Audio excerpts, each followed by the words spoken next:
के बाद मेरा एक घटना घटा था, एक विमलेश नाम का लड़का था, उस पे मेरा रेप केस चल रहा है। अकेला जान करके शोषण मेरे साथ हुआ था। जो मैं ये सब की वजह से मैं शादी नहीं करना चाहती थी, मुझे डर लगता था और अभी भी मुझे डर लगता है। लेकिन इसके दोस्तों अभी हम मौजूद हैं सीतामढ़ी में और हमारे साथ जो आप महिला देख रहे हैं, किसी के साथ प्यार हुआ था और प्यार होने के बाद शादी हुआ, उसके बाद प्रेमी ने गर्भपात कर इनको धोखा दे दिया है। आइए जानते हैं क्या हुआ है। क्या नाम है आपका? मेरा नाम सुनीता कुमारी है। क्या हुआ आपके साथ?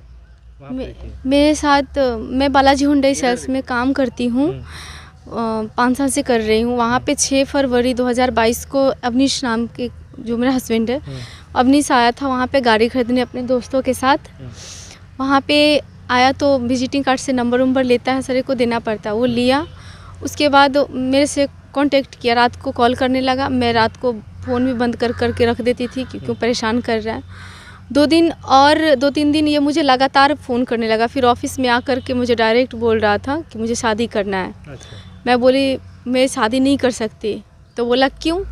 तो मैं बोली कि तुम मेरे बैकग्राउंड, तुम मेरा अतीत जानते हो? तो बोला कि हाँ मैं जानता हूँ, मैं बाहर से पता किया हूँ। तो मैं बोली फिर भी तुम शादी करोगे? तो बोला कि हाँ मैं फिर भी करूँगा।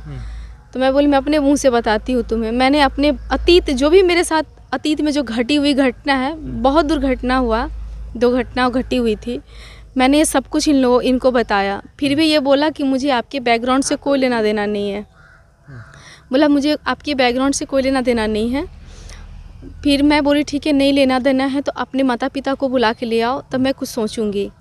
कुछ दिन बात करते रहा। फिर 13 फरवरी को अपने माता पिता को बुलवाया। कितना दिन तक आपका बात हुआ उनसे? लगभग 7-8 दिन तक बात हुआ। अच्छा। उसके बाद अपनी फैमिली को बुलाया। अपनी फैमिली के साथ शायद कुछ टॉर्चर कर रहा था, मेरे साथ भी कर रहा था कि मैं मर जाऊंगा। अपनी फैमिली को भी बोलता था कि उससे शादी नहीं होगा तो हम मर जाएंगे। इसके बाद बातचीत होता रहा। 13 फरवरी को हम दोनों बातचीत किए।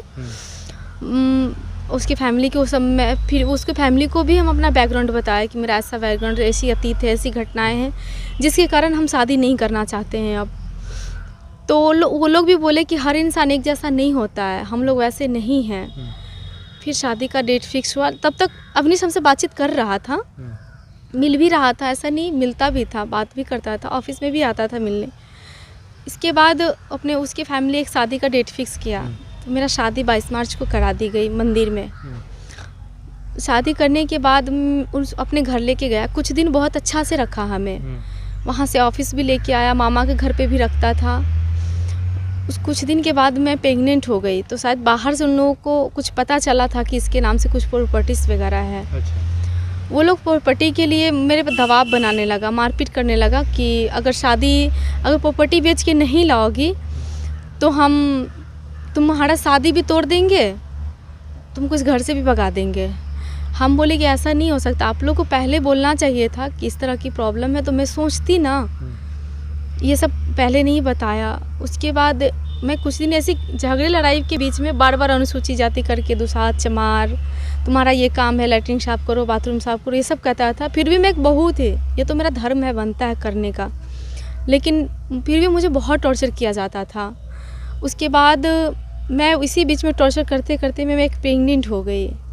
प्रेग्नेंट हुई तो अवनीश की फैमिली बोला कि अब तो एक बच्चे की माँ तुम बनने वाली है, कि हम अब दुसाध मुसर के बच्चा के पैदा करवा के अपन अधिकार दे दे, ऐसे ही बोली। मैं बोली अच्छा। आपके अधिकार, लड़का बोल रहा था। हाँ, सब कुछ उसको पता था, मैं कौन सी जाति हूँ। यहाँ तक उसके फैमिली मुझे बोला था तो झूठ बोलो कि तुम पासवान नहीं हो। मैं बोली नहीं, मैं अपना जात कभी नहीं छिपा सकती, मेरा जाति और मेरा जो बैकग्राउंड है वही मजबूत है, मैं पासवान हूँ और मैं सबको बोलूँगी। फिर भी जब वो आपसे प्यार किया तो उस समय आप उसको नहीं मालूम था कि आप पासवान हैं? उसको सब कुछ पता था। मैंने अपना बैकग्राउंड फर्स्ट दिन ही बता दिया था कि मैं क्या हूँ, नहीं हूँ, कौन हूँ, मेरी क्या ये है, मैंने सब कुछ बता दिया था। कुछ हम छिपाए नहीं थे, जैसे ऐसे आज आप लोगों से नहीं छिपा रहे वैसे उन लोगों से भी मैं नहीं छिपाई थी। ऐसा जहाँ तक जो कुछ केसेस का फाइल वगैरह था मैंने वो सब भी उन लोगों को दे दिया। अच्छा। हाँ, कि ऐसी प्रॉब्लम है मेरे साथ जो मुझे बाद में कुछ दिक्कत हो, मैंने जो भी मुझे मेरे से हो सकता है मैंने उन लोगों के लिए सब कुछ किया। फिर भी वो लोग टॉर्चर किया। मैंने बार बार मैं बोलती थी कि मैं नहीं बेच सकती, मैं कर नहीं सकती। अच्छा, आपको मारा भी जा रहा था ससुराल में? हाँ। सास ससुर भी मार रहे हाँ, थे? मेरे सास ससुर, एक नंदोई है, वो तो और बहुत टॉर्चर करते थे। दिल्ली से आते, दिल्ली उसका बिजनेस है, कुछ बिजनेस टाइल्स वगैरह का बिजनेस चलता है। वो भी ननद भी फ़ोन पे बहुत गाली वगैरह देती थी। और उसके बाद दियादिन है और जेठ है ना मेरे, एक हैकर है, एक बार स्टेशन हैक किया हुआ है। और मेरा जेठ भी एक बार रेप केस में केस गया था। तो वो बार बार क्या बोलता था कि ज़्यादा से ज़्यादा बच्चा हटा देंगे ना, तब ज़्यादा से ज़्यादा रेप केस करोगे, रेप केस में क्या होगा, जाएंगे, बेल होगा, ऐसे ही वो मुझे धमकी देता था। अच्छा। तो ये सब बोलता था कि इस तरह मेरे से बड़ा हीरो, मेरे से ज़्यादा हिटर कोई नहीं है, ऐसे ही वो बोलता था, सफाई देता था भी। मैं सोचती थी मैं बार बार इस तरह का करूँगी, मैं बर्दाश्त करती जा रही थी। लेकिन बहुत अति कर दिया उन लोगों ने। फिर घर से बाहर निकाल दिया, बाहर निकाला 19 तारीख को, इस 19 को। फिर मैं थाना पे गई, थाना पे उनके फैमिली वाले आए, वहाँ पे एक बॉन्ड बनाया। अपनी से बोला कि मैं अपनी पत्नी के साथ, अपनी जैसे हम दोनों अच्छे से शादी किए हुए हैं, अच्छे से अपनी पत्नी के साथ रहेंगे और ऐसा कोई टॉर्चर नहीं होगा। लेकिन वो घर नहीं ले जा करके एक डेरा लेकर के रख दिया मुझे। डेरा लेके रखा, वो डेरा पे 23 तारीख 2-3 दिन मेरे साथ रहा। डेरा का पानी तक, पीने का पानी तक वो लोग मैंने कि मना कर दिया, यहाँ तक कि नहाने का पानी तक। और अब तो मकान मालिक कह रहा है, अभी भी मकान मालिक बैठे हुए मेरे दरवाज़ा पे कि खाली करो, खाली करो। वो लोग टॉर्चर करवा रहे हैं। अच्छा, वो लोग बोल रहे हैं कि डेरा पर से आपको हटाया जाए, टॉर्चर कर रहे हैं। विटनेस है, प्रूफ है। यहाँ पे मेरा भाई घर लिए हुआ है, वहाँ पे कोई प्रशासन पहुँच जाएगा तो बात सत्य पाया जाएगा, इसीलिए यानी हर प्रूफ को मिटाना चाहते हैं वो लोग। यहाँ तक कि अबॉर्शन हुआ हॉस्पिटल का, वहाँ का भी मिटाना चाहता है, लेकिन वो प्रूफ है मेरे पास। आप सोचे थे कि आपको प्यार में धोखा मिलेगा? सर, मैं तो नहीं सोची थी, बट मैं प्यार पे 100% विश्वास भी नहीं करती थी। बस मैं उसके फैमिली के वजह से मैंने ये शादी किया।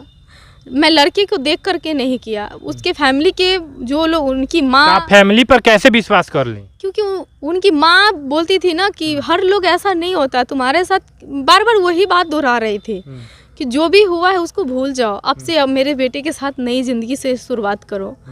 तो मुझे लगा शायद ये लोग सत्य है, इसीलिए मैंने उसके फैमिली पर और सारे फैमिली पे विश्वास करके शादी के लिए हाँ कहा।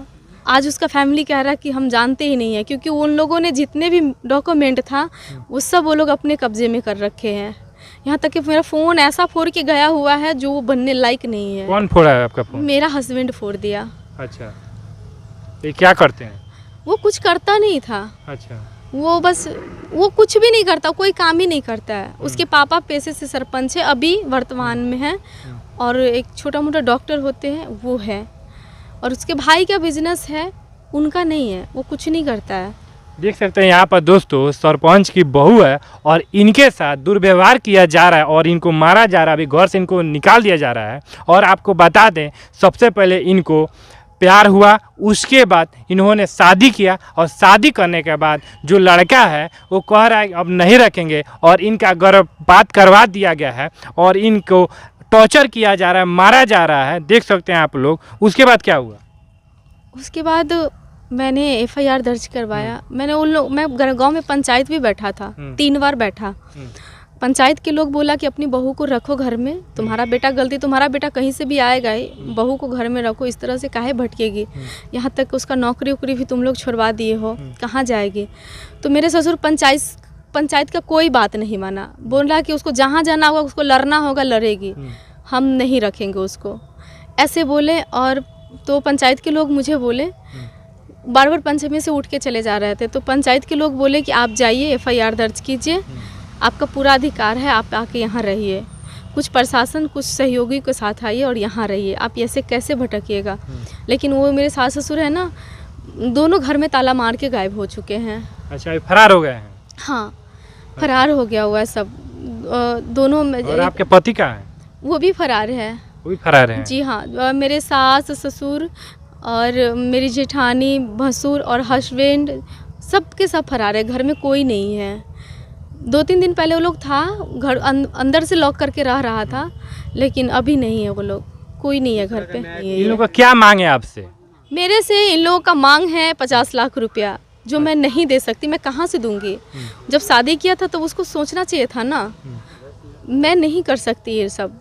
जब आपका शादी हुआ था तो घर के रजामंदी से हुआ था? हाँ, मेरे घर में मेरे मम्मी नहीं है, लेकिन मेरे शादी में मेरे भैया लोग थे। मेरे भैया ये बोले कि मेरी बहन पहले से 2 बार टूटी हुई है, इसको किसी पे लड़के पे विश्वास नहीं होता, अगर इसको जिस पे विश्वास हो जाएगा हम उसके साथ इसका शादी कर देंगे। आपका पहले भी शादी हुआ था? हाँ, मेरा बोली ना बाल विवाह हुआ था। अच्छा। बहुत बचपन में हुआ था।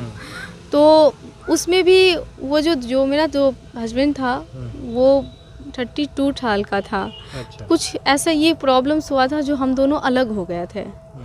फिर उसके बाद मेरा एक घटना घटा था, एक विमलेश नाम का लड़का था, उस पे मेरा रेप केस चल रहा है। अकेला जान करके शोषण मेरे साथ हुआ था। अच्छा। जो मैं ये सब की वजह से मैं शादी नहीं करना चाहती थी, मुझे डर लगता था और अभी भी मुझे डर लगता है, लेकिन इसके फैमिली को मैंने यहाँ तक केसेस का फाइल भी दे दिया। आपके जो पति हैं उन पर आप कैसे विश्वास करके प्यार कर ली और उसके बाद शादी भी कर ली?